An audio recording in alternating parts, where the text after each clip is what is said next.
بنی اسرائیل میں ایک بہت ہی عابد شخص تھا جس نے اپنے بیوی بچوں کو چھوڑ کر رہبانیت اختیار کر لی اور سمندر میں ایک چٹان پر چھپر بنا کر اللہ کی عبادت میں مصروف ہو گیا۔ شریعت محمدی صلی اللہ علیہ وآلہ وسلم میں رہبانیت اختیار کرنا جائز نہیں، سابقہ امتوں میں یہ جائز تھا۔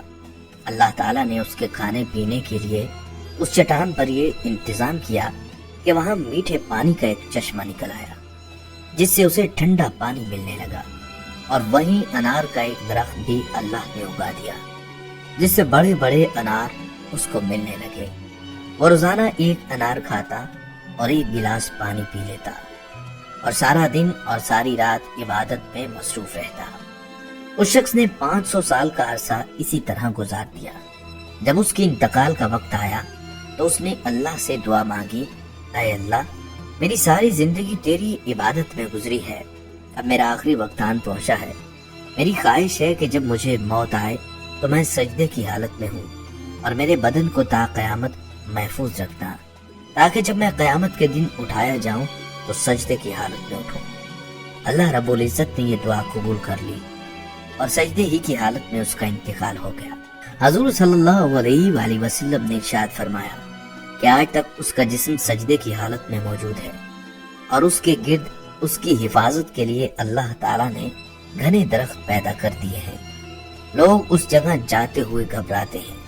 اگر لوگوں کی رسائی اس مقام تک ہو جاتی ہے تو وہ مقام پوجا پاٹ کا مرکز بن جاتا۔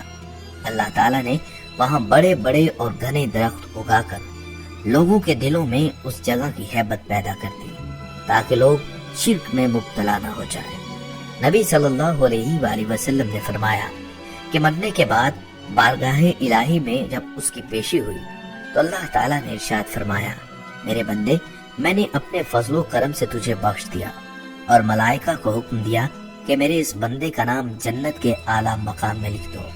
اس عابد کے دل میں خیال پیدا ہوا کہ میں نے 500 سال تک عبادت کی، بیوی بچوں کو چھوڑ دیا اور ساری دنیا سے بے نیاز ہو کر سمندر کی چٹان پر بیٹھ کر عبادت میں مصروف رہا، اور آج اللہ تعالیٰ فرماتے ہیں کہ میں نے تجھے اپنے فضل سے بخش دیا، تو میری وہ عبادت کہاں گئی؟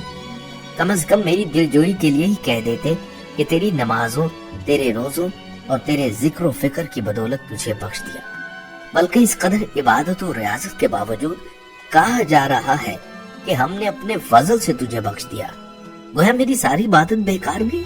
اللہ رب العزت جو دلوں میں پیدا ہونے والے خیالات کو بھی جانتا ہے، اللہ نے فرشتوں کو حکم دیا کہ بجائے جنت کی طرف لے جانے کے اسے جہنم کی طرف لے جاؤ، لیکن اسے جہنم میں داخل مت کرو، بلکہ جہنم سے 500 میل کے فاصلے پر رکھو، جہاں پر اس کو جہنم کی آگ کی تپش شدت سے محسوس ہو۔ فرشتوں نے حکم کی تعمیل کرتے ہوئے اسے وہاں پہنچا دیا۔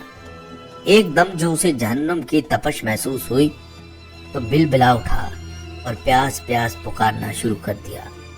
جہنم سے اتنی دوری کے باوجود اسے ایسی پیاس لگی کہ پورا جسم خشک کانٹا بن گیا۔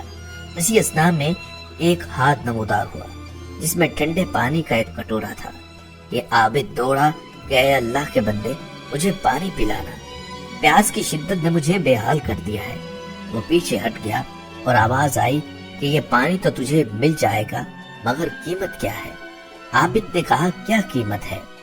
جواب ملا، 500 سال کی عبادت۔ عابد نے کہا کہ پھر مجھے پانی پلا دو، میرے 500 سال کی عبادت ہے اور بڑی خالص عبادت ہے، اس میں کسی قسم کا نفاق شامل نہیں، اور اپنی عبادت دے کر ایک کٹورا پانی حاصل کر لیا۔ جب پینے کے بعد کچھ جان میں جان آئی تو اللہ رب العزت نے فرشتوں سے کہا اس کو واپس لاؤ۔ فرشتے اسے پھر اللہ کے دربار میں لے آئے۔ اللہ رب العزت نے فرمایا، اے میرے بندے، اب 500 سال کی عبادت تو تو نے پانی کے کٹورے کے بدلے میں دے دی، لیکن دنیا میں تو 500 سال تک جو چشمے کا ٹھنڈا پانی پیتا رہا اس کا حساب دے۔ سمندر کی چٹان پر تیرے لیے انار کا جو درخت لگایا تھا اور تو 500 سال تک اس کا پھل کھاتا رہا، اس کا حساب دے۔ تو نے دنیا میں میری پیدا کردہ ہوا کے جتنے سانس لیے ان کا حساب دے۔ ان کے بدلے میں تیرے پاس کتنی عبادت ہے۔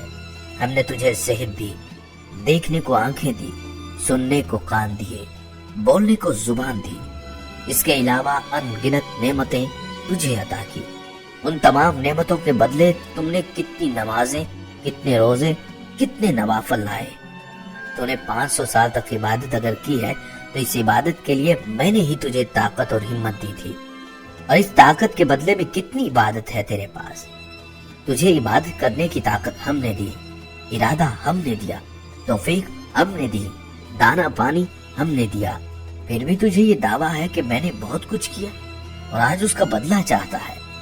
ارے تو نے تو جو کچھ کیا وہ سب ہماری مہربانی سے کیا، بتاؤ تو نے اپنی طرف سے کیا کیا؟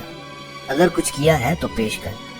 یہ سن کر عابد لرز گیا اور بارگاہ الہی میں عرض کیا، یا اللہ، بے شک نجات آپ کے فضل سے ہوتی ہے، کسی کے عمل سے نہیں ہوتی۔ عمل کی تو یہ قدر و قیمت ہے، 500 سال کی عبادت کرے اور بس ایک کٹورا پانی پی لے۔ اگر انسان کسی قدر عبادت کر لیتا ہے تو اسے اپنا کمال نہ سمجھے، بلکہ اللہ تعالیٰ کا فضل و کرم سمجھے کہ اس نے اسے اپنے دربار میں آنے کی توفیق عطا فرمائی۔ آپ نے سنا کہ 500 سال کی عبادت دھری کی دھری رہ گئی اور نجات کا ذریعہ اللہ کا فضل قرار پایا۔ اللہ کے فضل کی علامت انسان کا نیک عمل ہے۔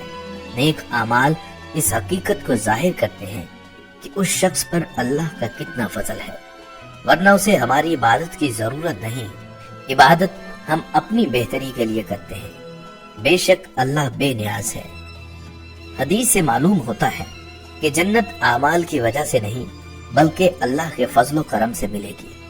حضرت عائشہ صدیقہ رضی اللہ تعالیٰ عنہا نے حضور صلی اللہ علیہ وآلہ وسلم سے پوچھا، کیا کوئی بھی شخص اللہ کی رحمت کے بغیر جنت میں داخل نہیں ہوگا؟ آپ صلی اللہ علیہ وآلہ وسلم نے فرمایا، ہاں، کوئی بھی شخص اللہ کی رحمت کے بغیر جنت میں داخل نہیں ہوگا۔ اور یہ بات آپ صلی اللہ علیہ وآلہ وسلم نے 3 مرتبہ فرمائی۔ حضرت عائشہ صدیقہ رضی اللہ تعالیٰ عنہ نے پھر سوال کیا، یا رسول اللہ صلی اللہ علیہ وآلہ وسلم، کیا آپ بھی اللہ کی رحمت کے بغیر جنت میں نہیں جائیں گے؟ حضور صلی اللہ علیہ وآلہ وسلم نے اپنے سر اقدس پر دست مبارک رکھ کر فرمایا، ہاں، میں بھی نہیں جاؤں گا، الہ یہ کہ اللہ مجھے اپنی رحمت میں ڈھانپ لے۔ اور یہ بات بھی آپ صلی اللہ علیہ وآلہ وسلم نے 3 مرتبہ ارشاد فرمائی۔ آخرت میں اللہ تعالیٰ کی عدالت لگے گی اور میزان عدل قائم کر دی جائے گی، لیکن نجات عدل سے نہیں فضل سے ہوگی، اس لیے کہ ہمارے بیشتر اعمال نیت کے کسی نہ کسی کھوٹ کی وجہ سے پہلے ہی مرحلہ میں ضائع ہو جائیں گے۔ ہم جن اعمال پر بھروسہ کیے ہوئے ہوں گے ان میں نیت کا کوئی ایسا پوشیدہ فساد نکل آئے گا جس کی وجہ سے ہمارے ہر عمل برباد ہو جائیں گے۔ یہ فساد نیت شیطان کی وہ کارگزاری ہے جو اس دن سامنے آئے گی، اس کا خاص میدان عمل ہماری نیت ہی ہوتا ہے اور اسی کو ہدف بناتا ہے، لیکن رحمت خدا بندی بخشش کے لیے کوئی نہ کوئی بہانہ انشاءاللہ ڈھونڈ لے گی جس سے ہماری نجات ہو جائے گی۔ در حقیقت ہمارے اعمال اس قابل ہیں ہی نہیں کہ ان کا کوئی اعتبار قائم ہو، یہ تو بس اللہ تعالیٰ کا کرم ہے کہ وہ ہمارے ٹوٹے پھوٹے اعمال کو قبول عطا فرمائے۔